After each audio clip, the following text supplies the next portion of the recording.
Alors, bienvenue dans une nouvelle interview sur Entreprendre et voyager. Aujourd'hui, je suis ravie d'accueillir Yeza Luca. Merci déjà pour d'avoir accepté mon invitation. Et merci à toi. C'est super cool. Ça fait un petit moment que je suis Yeza et j'avais très envie d'avoir son avis en termes de personal branding et aussi comment un petit peu passer des étapes supérieures quand on est déjà freelance indépendant depuis un moment. Donc c'est de ça qu'on va parler ici. Et puis sans plus attendre, je te laisse te présenter. Ouais. Donc, je suis Yesa Lucas, je suis coach pour entrepreneurs. Donc, j'aide des indépendants à développer leur activité, à se faire connaître, à en vivre, à mieux communiquer. Donc, je suis moi à mon compte depuis 3 ans et demi. Et c'est vrai qu'en 3 ans et demi, j'ai jamais eu à démarcher. J'ai toujours travaillé sur mon personal branding, comme tu viens de dire. Et donc, c'est comme ça que les clients sont venus à moi. Et aujourd'hui, c'est ce que j'aide à faire avec mes clients. D'accord. Tu dis que tu n'as jamais eu à démarcher. Est-ce que tu peux expliquer un petit peu à ceux qui se demandent comment tu y arrives, comment tu t'y es pris? Ouais, alors moi j'ai travaillé dès le début sur une stratégie de contenu. Alors au début c'était involontaire, je faisais ça parce que je m'étais dit, bon, ben, en attendant de me faire connaître, finalement, je vais faire ça. Et puis du coup, en fait, la stratégie de contenu a fait que je me suis fait rapidement, euh, je me suis rendue beaucoup plus visible. Et donc ça m'a permis, si tu veux, de trouver plus facilement des clients. Donc, comment j'ai fait concrètement? J'allais publier sur mon blog, ce qui m'a donné un peu de visibilité. J'allais publier dans des groupes Facebook liés à mon secteur d'activité, qui à l'époque était le développement durable et l'économie sociale et solidaire. Et puis, j'allais également faire ce qu'on appelle des articles invités, à savoir publier dans des médias dans mon domaine, ou en tout cas en lien avec l'entrepreneuriat. Et je leur proposais un article de blog. Donc le deal, en fait, c'est visibilité contre contenu. Donc Mm. eux donnent de la visibilité et moi je sors sur une audience plus grosse que la mienne. Et donc pour ça, en fait, ce qui s'est passé, c'est que j'ai commencé avec un premier article qui correspondait bien à leur ligne éditoriale. Et puis finalement, ils ont dit oui. Et puis j'en ai republié d'autres par la suite et dans d'autres médias. D'accord, super. C'est très concret, donc ça, c'est vraiment très, très bien. Est-ce que pour toi, ça a été difficile, enfin, oui, j'imagine que tu as eu des difficultés au départ pour convaincre quand même certains médias ou certains blogs pour lesquels publier. Euh, qu'est-ce que tu pourrais répondre par rapport à ça, par rapport à ceux qui diraient, mais comment je fais moi pour débuter, pour proposer des articles invités? Ouais, alors au début, je connaissais vraiment personne et ça n'a pas été trop compliqué. En fait, ce que je dirais à quelqu'un, c'est regarde, observe la ligne éditoriale de ces différents médias. Mm. Regarde si tu as un article en tête ou un sujet d'article en tête qui pourrait leur plaire et écris cet article parce que si jamais il n'est pas publié chez eux, il sera publié chez toi. Mm. Écris cet article et une fois qu'il sera écrit, propose-le. Donc avec un mail tout simple, hein, tout simplement leur dire voilà bonjour, je suis machin, j'ai écrit un article sur ce sujet, nanana, je pense que ça pourrait intéresser vos auditeurs, vos lecteurs plutôt, parce que on est dans la même ligne éditoriale. Est-ce que vous seriez intéressé pour le publier? Le voici en pièce jointe. Et on relance si besoin. Très bien, super. Alors, je vais juste revenir un tout petit peu sur ton parcours avant de te spécialiser en coaching pour entrepreneurs. Euh, voilà, quelle était ton expérience dans l'entrepreneuriat, comment ça s'est fait et pourquoi aujourd'hui t'être spécialisé plus en coaching pour les indépendants. Alors du coup, moi j'ai commencé d'abord comme community et content manager parce que c'était ce que je faisais quand j'étais salariée. Donc j'ai Ouais. suivi exactement le même parcours. Voilà, j'ai choisi la facilité. Et puis ensuite, finalement, comment est-ce que je suis passée au coaching? De fil en aiguille avec des clients que je commençais à coacher de manière informelle en faisant moins de consulting et plus le côté, voilà, je vous accompagne, je vous aide, mais je ne fais pas les choses à votre place. Et à la fin, j'ai changé de positionnement petit à petit et j'ai arrêté de faire du consulting et du community management opérationnel et je suis passée à, à 100% coaching et puis après j'ai développé la formation. Donc en fait ça s'est fait de fil en aiguille et je continue depuis 3 ans à faire des petits pivots pour rester alignée en tout cas. Je ne sais pas si ça répond totalement à la question. Oui, enfin un petit peu plus quand même. Alors oui, très bien, tu avais déjà quand même voilà, tu avais quand même déjà une base en community management, en communication, donc tu partais pas non plus Voilà. de zéro, voilà. Après, plus au niveau de ta connaissance de l'entrepreneuriat, est-ce que tu connaissais déjà des entrepreneurs? J'ai développé mon réseau quand j'étais salariée. Quand Ouais. j'étais salariée, j'ai commencé à faire du réseau entre midi et deux. Donc, je faisais du one-to-one en appelant des gens que je rencontrais par une application qui s'appelle Shaper. À l'époque, Mm. j'utilisais. J'allais à des after-work le soir. J'essayais de développer mon réseau.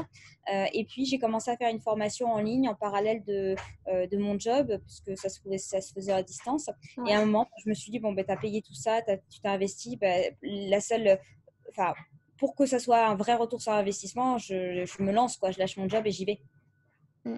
Tout Je à fait. connaissais pas du tout le milieu à la base, hein. Moi, j'ai des parents fonctionnaires. L'entrepreneuriat, c'est pas du tout un truc qu'on a valorisé dans la famille. Donc, pas parce que c'est pas bien, mais parce qu'on connaît pas, quoi, et ça fait peur. Mm. Donc, euh, donc voilà. C'est ça. Et en plus, c'est quand même, voilà, moi c'est pareil, je connaissais personne en entrepreneuriat et il faut dire que c'est quand même davantage, entre guillemets, démocratisé aujourd'hui, même si c'est quand même un petit cercle, mais quand même, ça, on commence aujourd'hui à ouvrir les yeux et les portes dessus, plus qu'avant. Ça commence, mais ce qu'on ne dit pas forcément, c'est on met pas forcément en avant le côté un petit peu euh, pas difficile, mais le côté il faut quand même une sécurité avant de se lancer parce qu'on va pas vivre de son activité en un mois. Mm. Donc, je vois beaucoup d'entrepreneurs qui se lancent et voilà, mais le truc, c'est que moi, je me lancerai pas sans chômage ou sans argent de côté parce Ouais. que ça peut prendre 3 mois, comme moi, ça a pris, ce qui est assez rapide, mais ça peut prendre 6 mois, ça peut prendre un an. Et en plus de ça, il faut aussi bien noter que quand on se lance, il y a payer son loyer qui va être important, mais il y a aussi investir pour développer l'activité dès le début, Mm. avant même d'avoir trouvé des clients. Donc, ça veut dire que dès le départ, il faut faire des investissements. Et si on n'est pas prêt à ça, ça va être un peu compliqué.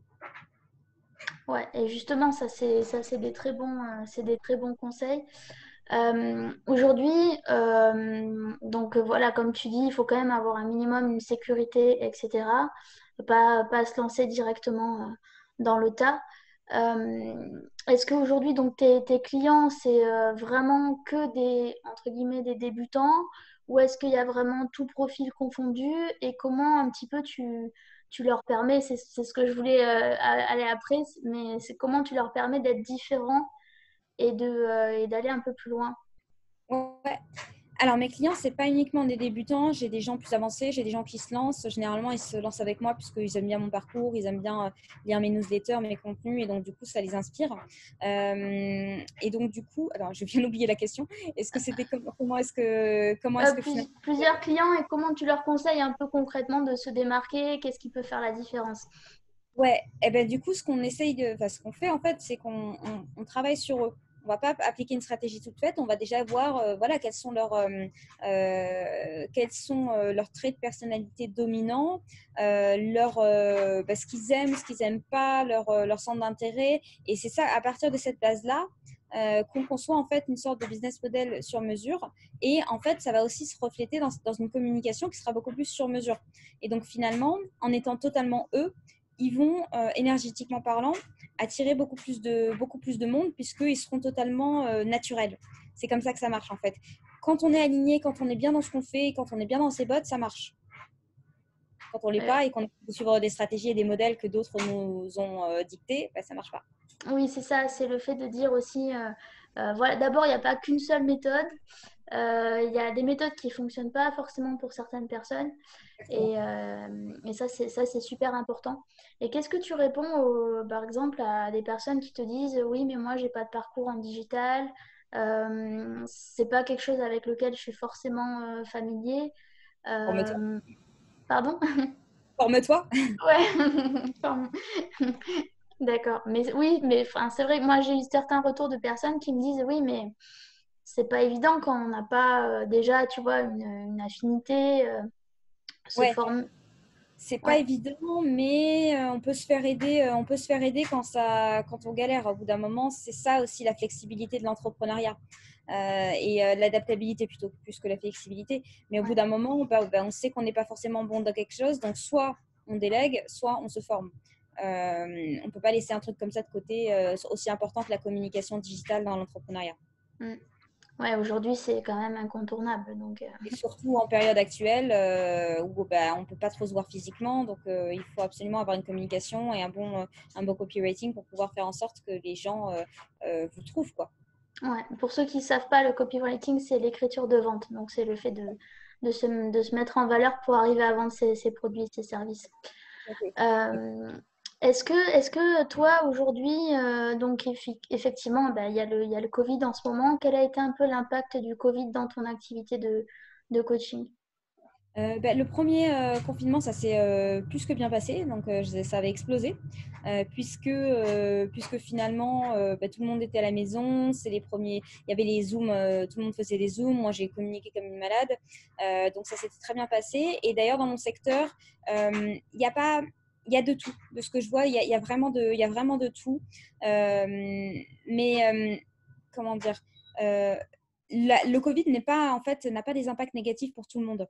Mm. Globalement, on peut très bien s'en sortir justement, si on se met à la page, si on est à l'écoute de des besoins des clients. Super important de garder un lien super proche avec ses clients quand on est en période de Covid.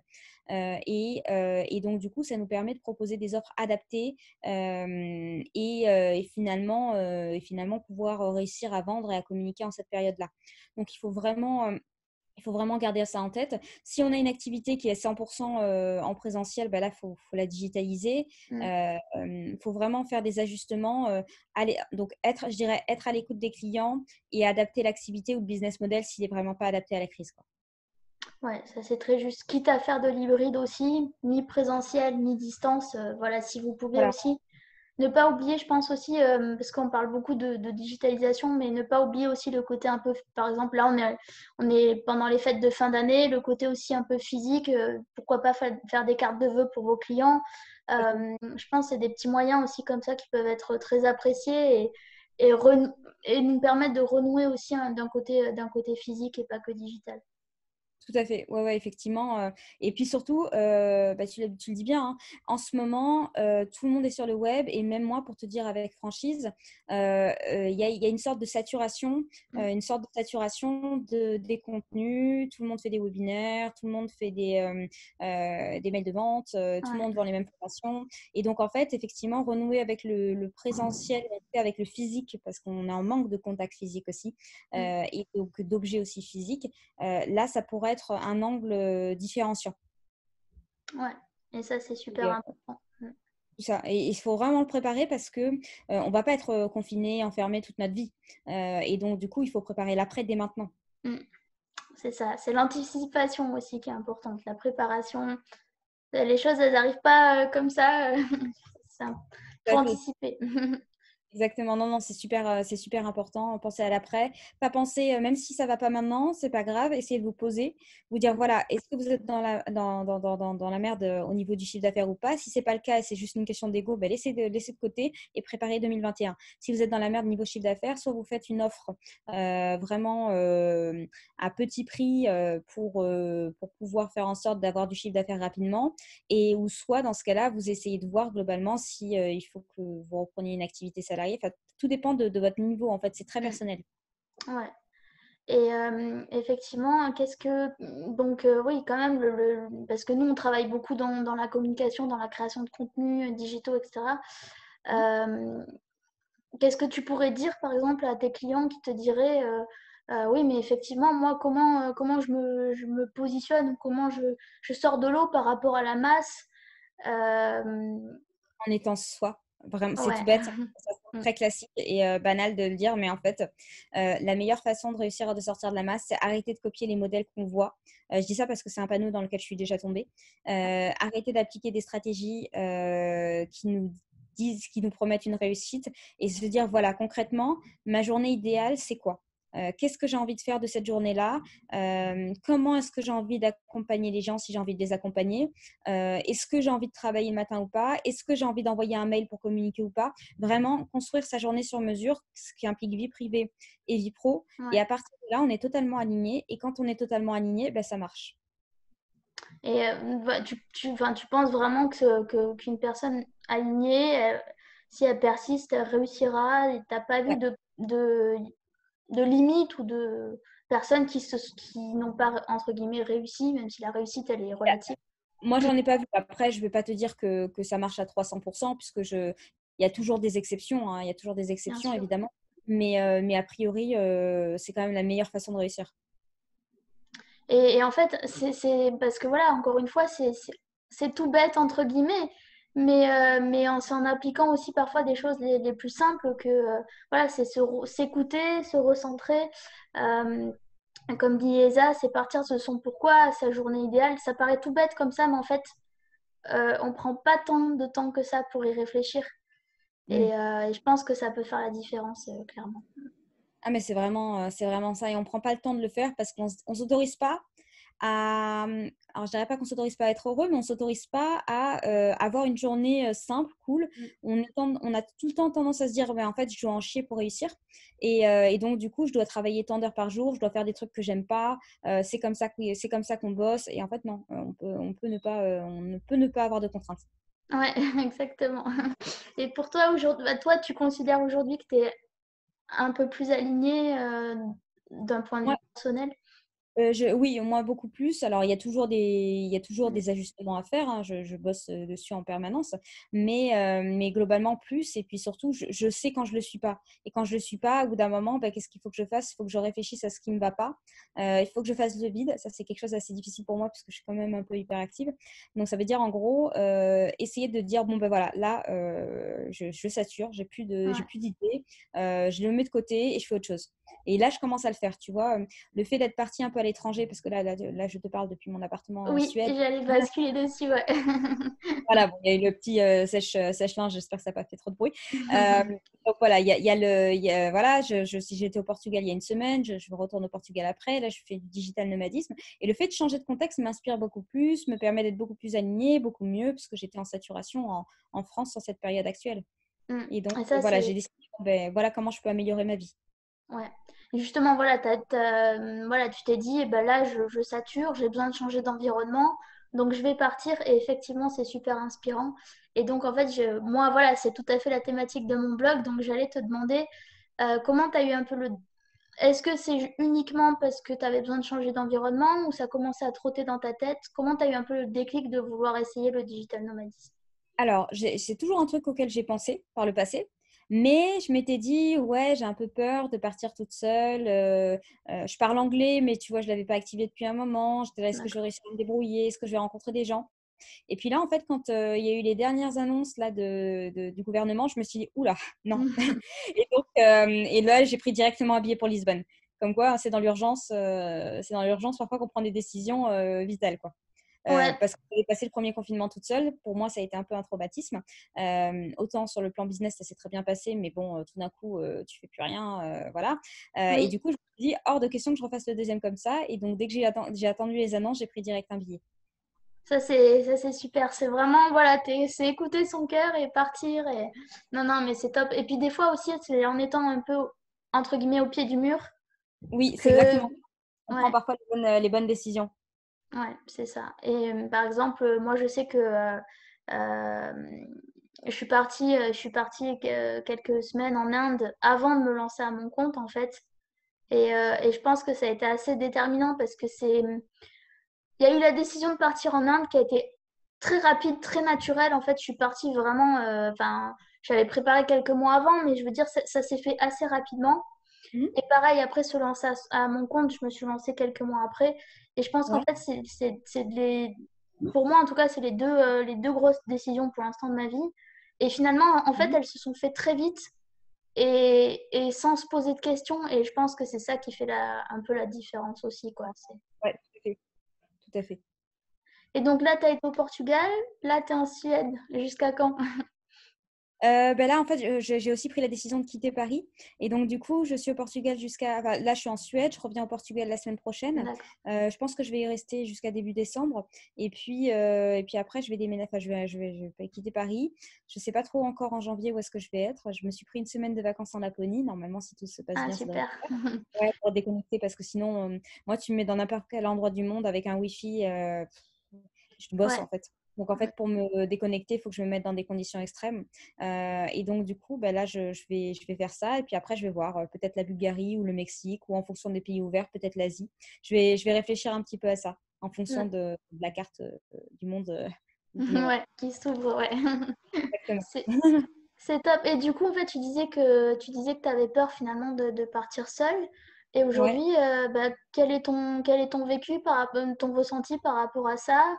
Et est-ce que, je sais pas pour toi par exemple, mais moi quand je pars en expérience de digital nomade, je me mets un petit peu des objectifs, tu vois, de choses que je veux faire sur place ou de réponses, de questions auxquelles j'aimerais répondre. Est-ce que toi, tu as aussi un peu des objectifs derrière ou c'est vraiment juste au feeling pour changer d'environnement?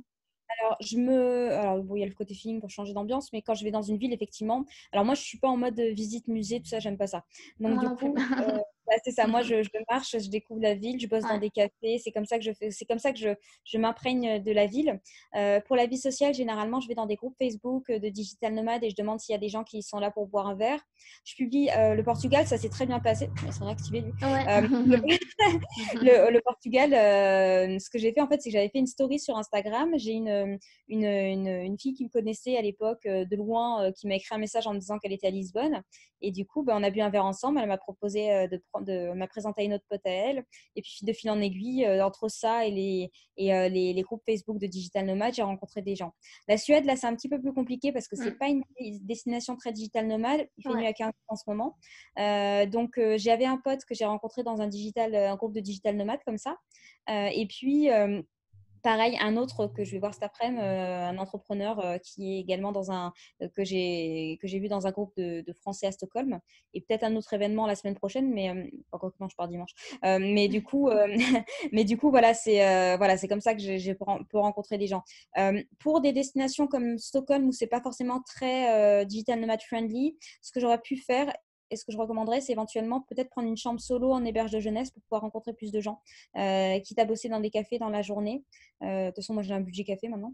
Mais du coup, voilà, donc c'est une possibilité parce qu'il y a des villes plus digital Oui, nomades friendly que d'autres. c'est ça. Et en fait, c'est un peu enfin, j'ai fait un podcast il y a pas longtemps justement, c'était comment rencontrer des gens quand on est digital nomade. Et autant effectivement, il y a des endroits comme le Portugal ou comme la Thaïlande où il y a énormément de nomades digitaux. Mais même, bah, que ce soit en Suède ou même moi, j'étais dans une ville française que je connaissais pas avant, qui est Nice, et Mhm. qui est pas faite à la base pour ça, pour ce type d'expérience.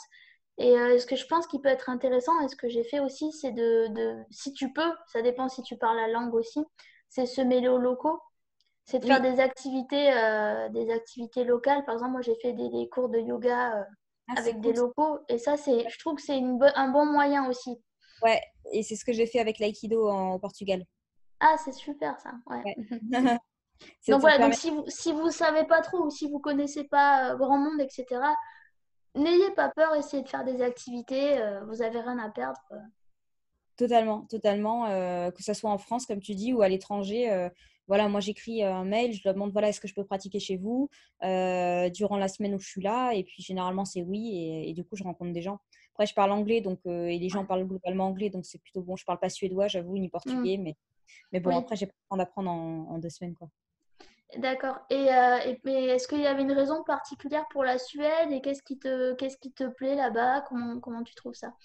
Alors, la Suède, bon, les pays nordiques m'ont toujours attiré, je les ai toujours trouvés plus évolués que nous. Et du coup, pour la Suède, il y avait aussi le côté, bon, bah, ça c'est aussi la période, hein, ils sont libres, ils n'ont pas de masque. Moi, j'en avais marre de Ouais, tout ça. Et donc, je me suis dit, voilà, bon, là, ils ont des mesures un peu plus restrictives, mais la Suède, c'est pas la France, c'est-à-dire que on n'est pas sur de la répression, on est sur des recommandations. C'est intéressant parce que du coup, c'est une mm, différente culture, recommandations, mais qui sont suivies. Quand le ouais, gouvernement dit quelque chose, il n'y a pas de sanction, mais c'est très suivi. Et c'est très intéressant d'ailleurs de voir avec la période Covid comment les pays gèrent la crise crise, ouais. et quel est leur rapport culturel, enfin, quelle est en fait la base de leur culture qui fait que telles mesures sont prises et telles mesures ne sont pas prises. Et c'est aussi d'un point de vue en fait, c'est d'un point de vue communicationnel aussi, c'est très intéressant parce que c'est quel message passe pour qu'on respecte les consignes, etc. Ouais. Mm. Tout à fait, c'est assez intéressant. Tu vois, les Portugais, on aurait pu dire que c'est des Latins et qui respectent rien, mais en fait, pas du tout. Ils sont très disciplinés et beaucoup plus que nous. Mm. Et donc là, tu as pris un Airbnb, ça a été facile à trouver. Alors, pour le Portugal, c'est très, très facile et c'est pas cher. La Suède, c'est un peu plus cher et moins Ouais. facile. Donc là, j'ai un studio ici alors que j'avais un appartement plus grand au Mm. Portugal. Et là, ce que je vais faire, c'est que comme je me suis fait des potes, on s'est dit que là, pour la dernière semaine, on allait se mettre en coloc pour une semaine, voir ce que ça donne, quoi. Ah, c'est sympa. Mm. Ouais, bah, d'habitude, je suis pas trop coloc, mais là, je me suis dit, bon, c'est une semaine, j'ai ma chambre, voilà, Mm. quoi. D'accord, bah, c'est cool. Ouais, c'est cool. Super. On va revenir un petit peu sur ton activité. Donc là, le coaching, enfin, techniquement, tes activités, pardon, tes journées ressemblent à quoi? Le coaching te prend combien de temps? Comment tu te partages un petit peu? Alors depuis que je suis digital nomade, il y a deux trucs que j'ai remarqué. Enfin, un surtout, c'est que moi, j'ai du mal en termes de cadre de vie, j'ai beaucoup plus de mal à bosser depuis chez moi, ce qui Ouais. n'était pas le cas avant. Avant, j'adorais et je comprenais pas. Enfin, tu vois, j'avais la flemme d'aller dans des cafés. Là, je pourrais passer ma journée dans des cafés. Et donc voilà. Donc finalement, j'ai changé un peu mon rythme de vie. C'est-à-dire qu'avant, je faisais des activités de fond le matin et je prenais des appels l'après-midi. Maintenant, je fais l'inverse. Je bosse. D'accord. Les appels le matin et je préfère bosser dans des cafés tranquillou l'après-midi.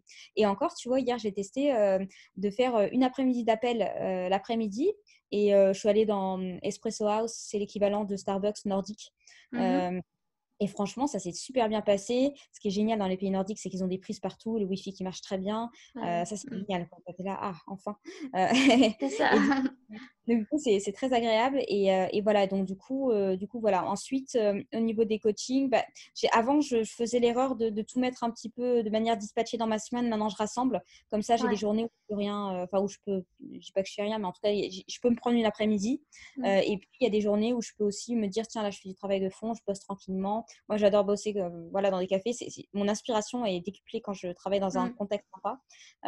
Et voilà. Et tu vois, cet après-midi, bah, tu vois, là, aujourd'hui, j'ai décidé de me faire plaisir. Donc, ce matin, effectivement, là, j'ai cet appel avec toi. J'ai un rendez-vous après. Mais je vais décider de manger dans un truc sympa à midi. Et puis, l'après-midi, je vais aller faire un musée en plein air avec des animaux, des trucs comme Mm. ça.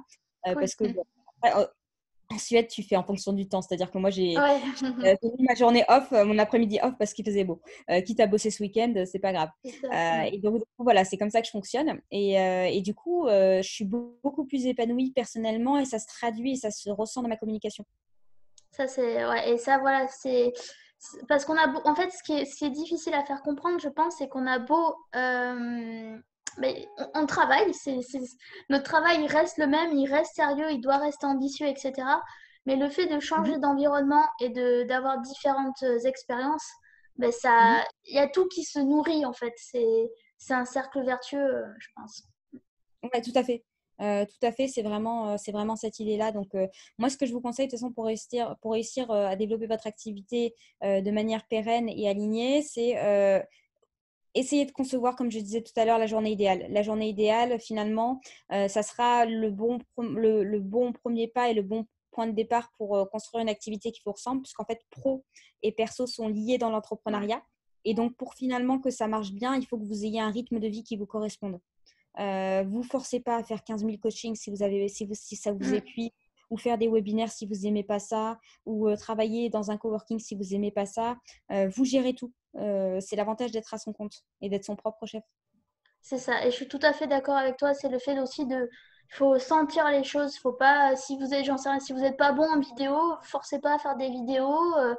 Concentrez-vous sur, si vous êtes meilleur en podcast, concentrez-vous sur l'audio. Si vous êtes meilleur à l'écrit, concentrez-vous à l'écrit. Après, je pense, c'est bien de varier bien sûr les types de contenus, mais le faire quand même avec conviction, avec sens et avec plaisir. Ouais, tout à fait. Est-ce que tu as... Malheureusement, c'est très intéressant, mais l'heure tourne un petit peu. Est-ce que tu as un dernier mot à ajouter? Puis j'espère que tu auras apprécié ce petit moment. Ouais, ben, tout à fait. Je trouve ça très agréable. Je suis contente qu'on puisse parler aussi de sujets en lien avec mon activité de digital nomade et pas juste forcément juste sur qu'est-ce que j'ai, Le ce que je coaching. propose forcément. Voilà. Non, alors après, moi, j'ai envie de vous dire, enfin, Ouais, je ne saurais pas synthétiser, mais globalement, ça va paraître bateau, mais c'est vraiment rester vous-même quand vous entreprenez. Ne demandez pas l'autorisation Mm. à quelqu'un à chaque fois ou ne demandez pas validation de ce que vous faites à tout le monde. Ça va vous embrouiller plus qu'autre chose. Écoutez-vous. Écoutez-vous et si vraiment vous sentez que vous êtes dans un fossé, enfin dans un fossé, plutôt dans une impasse, là, à ce moment-là, vous demandez de l'aide. Donc, il y a différentes personnes qui peuvent vous demander de l'aide Mm. en fonction évidemment des compétences que vous cherchez. Moi, je peux vous aider effectivement sur le développement d'activités tout en étant aligné, par exemple. Chacun a son périmètre d'expertise. C'est ça, et chacun sa personnalité, et ça c'est très Tout à important. fait. Et voilà, restez soi-même, restez bienveillant. Et puis, si vous, entre guillemets, si vous avez peur de la concurrence, ben non, parce que ça veut dire qu'il y a un marché, ça veut dire que chacun est unique et pourra apporter quelque chose. Donc Tout voilà, à fait. c'est super. Et bien sûr, je mettrai tes liens dans la description, donc ils pourront te contacter. Super. Bah, écoute, merci beaucoup, Marion. Merci, et puis voilà, on garde contact. À très bientôt. Profite bien de ton voyage, et puis Merci beaucoup. Et puis, bonne à journée. bientôt. On se tient au courant. Merci. Au Ouais, revoir. super, Ciao. merci. Ciao.